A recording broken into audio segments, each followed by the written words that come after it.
Hello everyone, मैं Virendra Kadyan.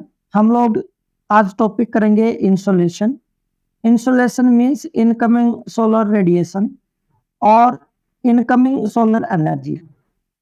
Insolation का अगर हम मीनिंग देखें तो इसका मतलब होता है एक्सपोजर टू द सन। और ये जो इंसोलेशन है it is considered as the main source of temperature over the year. वैसे तो अर्थ पर टेम्परेचर के या अर्थ पर एनर्जी के अदर सोर्सेज भी हैं जो बहुत माइन्यूट कंट्रीब्यूट करते हैं अर्थ पर जो एनर्जी अवेलेबल है उसमें। और वो जो अदर सोर्सेज हैं एनर्जी के अर्थ पर वो है internal energy of the earth, जो अर्थ की फॉर्मेशन के टाइम पर अर्थ के अंदर ट्रैप हुई थी, या अर्थ के अंदर जो रेडियो एक्टिव एलिमेंट्स हैं उनकी प्रेजेंस है। रेडियो एक्टिव एलिमेंट्स क्या करते हैं, कॉन्टिन्यूसली ये एनर्जी को रिलीज करते रहते हैं। और उसके इनके अलावा जो अदर सोर्सेज में हो सकते हैं वो है अदर स्टार्स।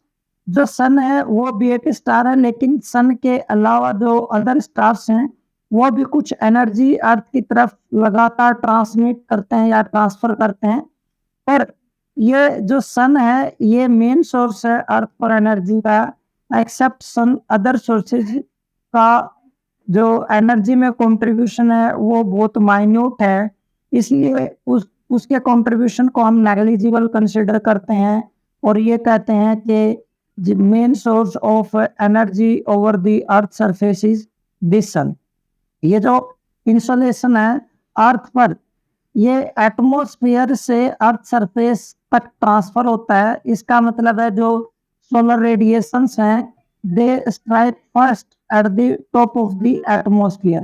लेकिन अगर आप देखें अर्थ के टॉप पर जो सोलर रेडिएशंस है ये कॉन्टिन्यूसली आते रही है, पर इनका जो एंगल है अलग अलग एरिया पर अलग अलग है। देखिए जैसे इस फिगर में आपको दिखेगा, if I consider this is the sun, और ये जो सन से एनर्जी आ रही है वो है ये सोलर रेडिएशंस है, और ये अर्थ का सरफेस है ये वाला पार्ट, और ये ऊपर वाला पार्ट एटमॉस्फेयर है। और अगर आप यहाँ पर देखें तो ये एटमॉस्फेयर की यहाँ पर डेप्थ है। अब जो एटमॉस्फेयर की डेप्थ है इस फिगर में तो उसका जो जो एनर्जी है सोलर एनर्जी है वो एटमॉस्फेयर से ट्रेवल करके अर्थ सरफेस तक आएगी। तो यहाँ पर अगर इस एरिया में देखें eight the top of the atmosphere, यहाँ पर जो सोलर एनर्जी है सोलर रेडिएशंस है दे आर परपेंडिकुलर।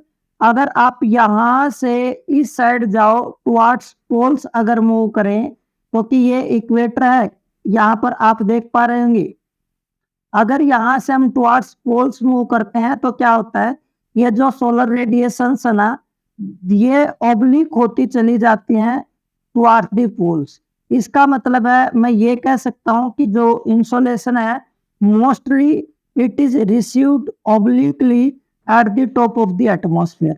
और यहाँ पर आप ध्यान देंगे अगर ये सोलर रेडिएशंस ऑब्लिक हैं तो इनको ज्यादा डिस्टेंस ट्रैवल करनी पड़ेगी एटमॉस्फेयर में, और जहां पर सोलर रेडिएशंस परपेंडिकुलर है वहां पर ये कम एरिया पर कंसंट्रेट करती हैं। यानी कि यहाँ पर अगर आप देखें तो ये जो एनर्जी आ रही है ये इतने एरिया पर ही कंसंट्रेट कर रही है। अगर इस एरिया में देखें यहाँ पर ये जो एनर्जी आ रही है ये एक लार्जर एरिया पर स्प्रेड कर रही है।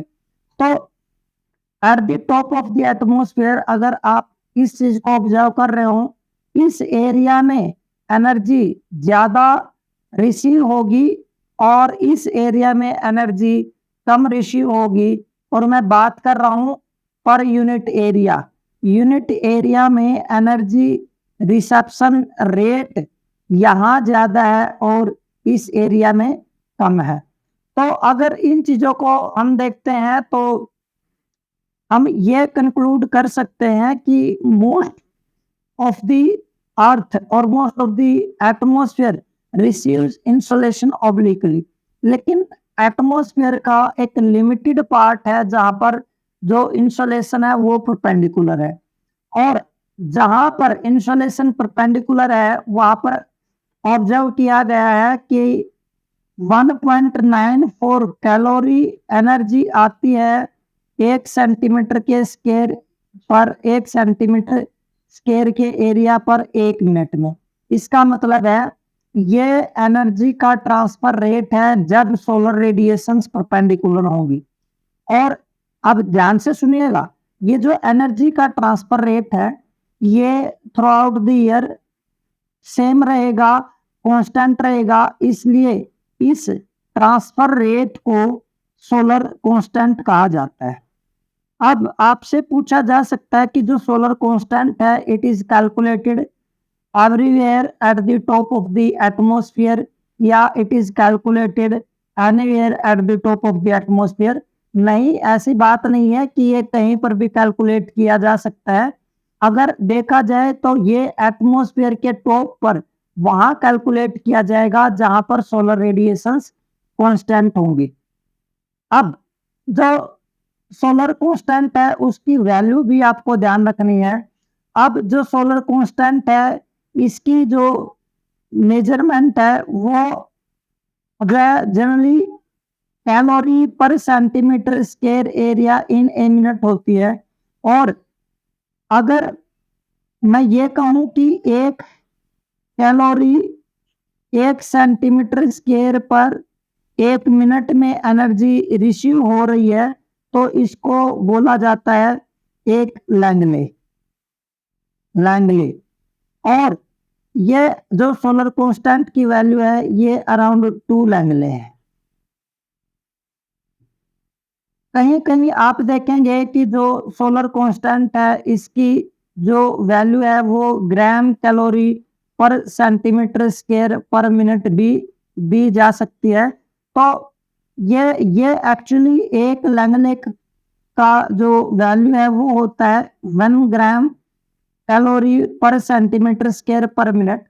और ये जो वैल्यू है ये अराउंड 2 लैंगले है, इसलिए कभी कभी आपको स्टेटमेंट दी जाएगी कि जो सोलर कांस्टेंट है इट इज अराउंड 2 लैंगले। ठीक है, और कांस्टेंट क्यों बोला जाता है वो मैंने बताया है, क्योंकि थ्रू आउट द ईयर ये वैल्यू जो है सेम रहेगी। और अगर अगर ध्यान देंगे इसमें, अगर यहाँ पर वेरिएशन आएगा तो ये वेरिएशन वेरी रेयरली और up to maximum extent 2 to 3% का हो सकता है, जिसको हम नेगलेक्ट कर देते हैं और फिर हम उस वैल्यू को कांस्टेंट कंसीडर करते हैं। जो अर्थ इंसोलेशन रिसीव करता है वो सन से जितनी एनर्जी रिलीज होती है उसका 1/2 बिलियंथ पार्ट अर्थ जो है रिसीव करती है। आप यहाँ पर देख सकते हैं कि कितना कम अमाउंट सन से आने वाली एनर्जी का अर्थ रिसीव करती है या एटमॉस्फेयर तक पहुंचता है। अब इस चीज को थोड़ा सा आप यहाँ पर ध्यान देंगे कि ये जो एनर्जी रिसीव की जाती है eight the top of the atmosphere, ये एनर्जी सेम अमाउंट में अर्थ सरफेस तक नहीं पहुंचती है। इसको थोड़ा सा हम इस डायग्राम से समझ सकते हैं। देखिए, अगर मैं ये मानता हूं कि ये अर्थ है, ये अर्थ सरफेस है और ये टॉप ऑफ द एटमॉस्फेयर है, तो यहाँ पर ये जो सन से एनर्जी आएगी इस यूनिट एरिया पर जो एनर्जी रिसीव की जाएगी, अगर ठीक इसके नीचे अर्थ पर यूनिट एरिया हम कंसिडर करें तो यहाँ पर जो एनर्जी आएगी अर्थ पर वो एनर्जी डिफरेंट होगी जो एनर्जी एटमॉस्फेयर के टॉप पर रिसीव की जाती है उसके कंपैरिजन में। क्यों? क्योंकि जो एनर्जी जब एटमॉस्फेयर से ट्रैवल करती है तो कुछ एनर्जी का स्कैटरिंग हो जाता है। स्कैटरिंग का मतलब है कि जो सस्पेंडेड पार्टिकल्स होते हैं, जिसको हम डस्ट पार्टिकल्स भी बोल सकते हैं, एटमॉस्फेयर में जो सस्पेंडेड पार्टिकल्स होते हैं जब उनसे सोलर एनर्जी आकर हिट करेगी तो वो ऑल डायरेक्शंस में स्प्रेड करती है। और मैं ये कह रहा हूं, अगर आप नहीं समझ पा रहे हैं, मान लीजिए ये सोलर एनर्जी है, इस डस्ट पार्टिकल पर आकर हिट की तो ये ऑल डायरेक्शंस में स्प्रेड कर जाएगी। अब सोच कर देखिए, अगर अर्थ यहाँ पर है तो कुछ एनर्जी अर्थ की तरफ आएगी, बाकी एनर्जी जो है कुछ एनर्जी स्पेस में भी वापस चली जाएगी या स्पेस की तरफ जाएगी। तो इस टाइप से अगर देखें तो कंप्लीटली एनर्जी जो एटमॉस्फेयर से ट्रैवल करेगी वो अर्थ तक नहीं आएगी। स्कैटरिंग का मतलब है spread of solar energy in all directions. और ये वैसे तो स्कैटरिंग के कई टाइप होते हैं, इनकी बात हम बाद में करेंगे। ये जो स्कैटरिंग है इसके कारण अर्थ पर अर्थ से अगर हम स्काई को देखेंगे, आसमान को देखेंगे तो उसके हमें कई कलर्स दिख सकते हैं, जैसे ब्लू है, रेड कलर ड्यूरिंग रेड और ऑरेंज ड्यूरिंग सनराइज और सनसेट। तो ये जो different colours of the skies है ना, ये होते हैं स्कैटरिंग के कारण। और इसके कारण कुछ एनर्जी का लॉस हो जाता है। वो एनर्जी जो सन से एटमॉस्फेयर के टॉप पर रिसीव की गई थी वो completely as it is earth तक नहीं पहुंचती है, बल्कि वो ऑल डायरेक्शंस में स्प्रेड हो जाती है। एक फिर एटमॉस्फेयर से जब एनर्जी ट्रैवल करती है तो उस केस में कुछ एनर्जी का एब्जॉर्प्शन भी हो जाता है। और अगर एब्जॉर्प्शन की बात करें तो ये एक इम्पोर्टेंट पॉइंट रहेगा जो आपको थोड़ा सा इसके बारे में जनरल आइडिया होना चाहिए। और वो ये कि जो सन से एनर्जी आती है उसका जो स्पेक्ट्रम होता है वो कुछ इस टाइप से होता है कि उसमें एक कुछ पार्ट होता है विजिबल, ये वेव्स होती हैं, विजिबल पार्ट होता है स्पेक्ट्रम का, और कुछ पार्ट होता है जो अल्ट्रावायलेट होते हैं, ये अल्ट्रावायलेट हैं। और इस साइड अगर आप देखेंगे ये यहाँ पर जो सोलर रेडिएशंस हैं उनकी अगर वेव लेंथ देखें तो यहाँ पर बहुत छोटी होती है, जैसे गामा रेज और एक्स रेज, ये बहुत छोटी वेव्स होती हैं। उसके बाद इस साइड लगातार इन वेव्स का साइज इंक्रीज होता है। और ये जो अल्ट्रावायलेट रेडिएशंस हैं इनका जो साइज होता है वेव्स का वो विजिबल जो रेडिएशंस होते हैं उनके साइज से छोटा होता है। और इसके बाद विजिबल रेडिएशंस के बाद आता है इंफ्रारेड। ये जो इंफ्रारेड रेडिएशंस होती हैं इनकी जो वेवलेंथ होती है, इनकी वेवलेंथ जो विजिबल रेडिएशंस है उनसे ज्यादा होती है। और इंफ्रारेड रेडिएशन से ज्यादा वेवलेंथ होगी रेडियो वेव्स की। इसका मतलब है ये जो स्पेक्ट्रम है इसमें जो भी रेडिएशंस है उनकी अगर वेव्स की बात करें तो सॉरी वेवलेंथ की बात करें तो वो इस साइड इंक्रीज होती है। ठीक है। और एटमॉस्फेयर से जब ये एनर्जी ट्रैवल करती है क्योंकि ये सारी की सारी जो रेडिएशंस होती हैं सारी की सारी जो वेव्स होती हैं छोटे से लेकर कंपैरेटिवली बड़े तक ये सारी एटमॉस्फेयर के टॉप पर आती हैं, लेकिन वहां से जब एनर्जी ट्रैवल करती है टुवर्ड्स द अर्थ तो अपर एटमॉस्फेयर में गामा रेडिएशंस और जो एक्स रेडिएशंस हैं ये जो है अब्जॉर्ब हो जाती हैं। और उसके बाद जब एटमॉस्फेयर में जहां पर भी ओजोन होगी वहां पर अल्ट्रावायलेट रेडिएशंस एब्जॉर्ब हो जाते हैं। विजिबल रेडिएशंस जनरली एटमॉस्फेयर में एब्जॉर्ब नहीं होते हैं, लेकिन जो इंफ्रारेड रेडिएशंस है अगेन ये भी एटमॉस्फेयर के, ध्यान से सुनिएगा जो मैं बोल रहा हूँ, इंफ्रारेड रेडिएशंस भी एटमॉस्फेयर के लोअर पार्ट में मींस ट्रोपोस्फियर में ट्रोपोस्फियर में एब्जॉर्ब हो जाती हैं। लेकिन इनको एब्जॉर्ब क्या करता है, इनको एब्जॉर्ब करता है वाटर वेपर्स। और केवल वाटर वेपर्स ही नहीं है लेकिन ये इंपॉर्टेंट है, much of the infrared radiations are absorbed by water vapours and ozone, plus कुछ अदर गैसेस भी होती हैं जो इंफ्रारेड रेडिएशंस को एब्जॉर्ब कर सकती हैं। लेकिन आपको ध्यान क्या देना है, अगर आपको कभी ये स्टेटमेंट मिल जाए कि very minute part of infrared radiation is absorbed by the troposphere, तो स्टेटमेंट गलत है। जो अर्थ तक पहुंचता है वो बहुत कम है। Most of the infrared radiations are absorbed in the lower part of the atmosphere. तो ये चीज आपको ध्यान रखना है, इनका एब्जॉर्प्शन होता है और इस एब्जॉर्प्शन से एटमॉस्फेयर का टेम्परेचर इंक्रीज होता है।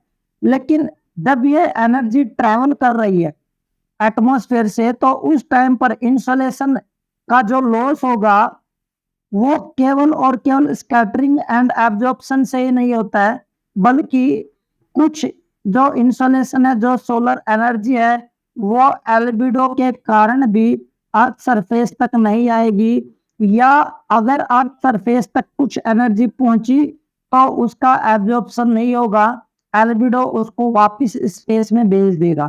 तो एल्बिडो क्या होता है? एल्बिडो होता है रिफ्लेक्टिविटी ऑफ द सरफेस। इसका मतलब क्या?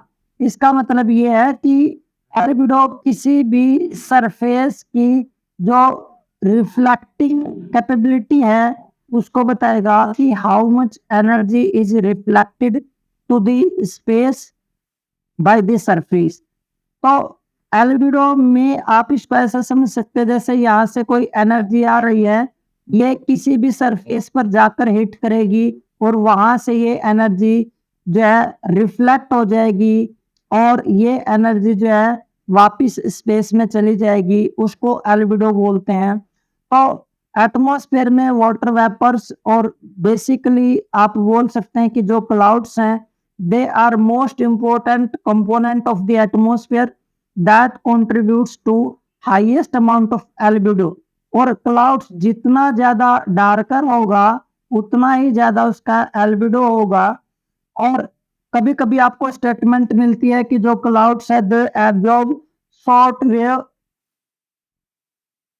Short wave radiations. Short wave radiations का मतलब क्या है?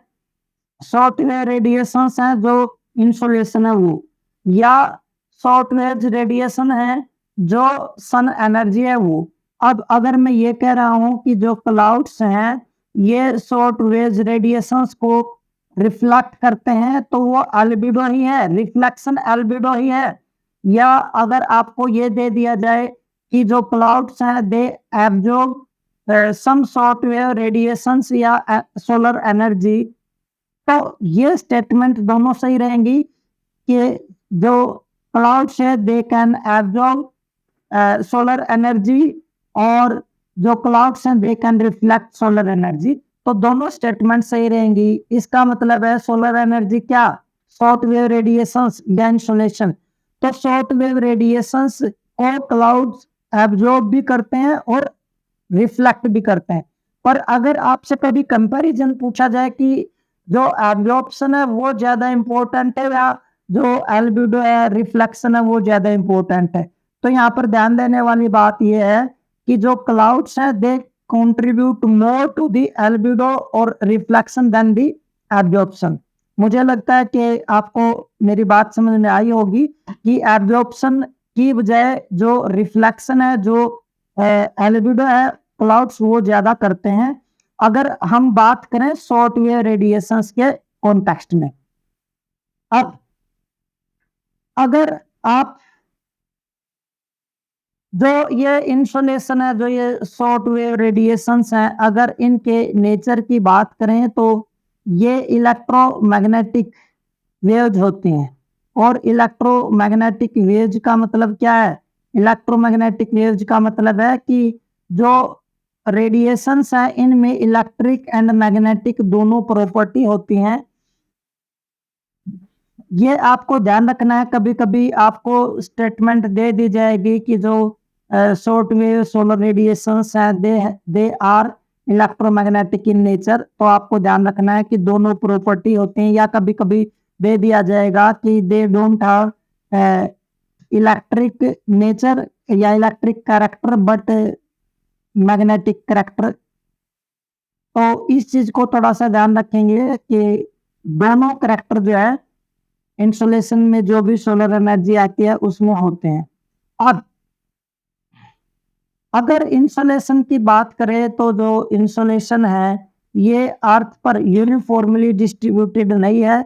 उस ये चीज आप समझ पाएंगे जो हम लोगों ने अभी शुरुआत में एक ये वाला जो पिक्चर देखा था इससे।